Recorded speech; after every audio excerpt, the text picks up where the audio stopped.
আমাদের সামনে আজকে, আগামীকাল এবং পরশুদিন, অর্থাৎ 29, 30, 31 জুলাই, এই 3 দিন, 31শে জুলাইয়ের মধ্যে আমরা যেভাবেই হোক আমাদের সনদের একটা চূড়ান্ত রূপ, অন্তত পক্ষে যে সমস্ত বিষয়ে ঐকমত্য প্রতিষ্ঠা হয়েছে সেগুলো সুস্পষ্ট করা দরকার, করতে হবে এবং সনদে অন্তর্ভুক্ত করতে হবে।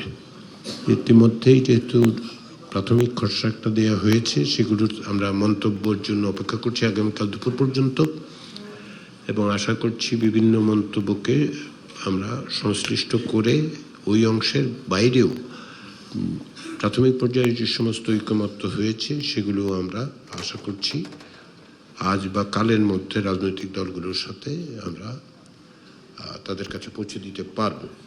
তাতে করে যেটা হবে, এখন পর্যন্ত প্রাথমিক পর্যায়ের ঐকমত্যের জায়গাগুলো এবং গত এই পর্যায়ে যেগুলো হয়েছে সেগুলো সমন্বিত করে পরশু দিনের মধ্যে আমরা একটা সনদের জায়গায় পৌঁছাবো। তো সে কাজে আপনারা প্রত্যেকেই আন্তরিকভাবে সকলে চেষ্টা করছেন। সবচেয়ে বড় জিনিস, আপনারা কমিশনের প্রতি রাজনৈতিক নেতৃবৃন্দ যে সহনশীলতা প্রদর্শন করছেন। সময় দিয়ে আমরা দেরিতে শুরু করছি, কিন্তু কাজের মধ্যে আছি, সেজন্য আবার আন্তরিক ধন্যবাদ সবাইকে।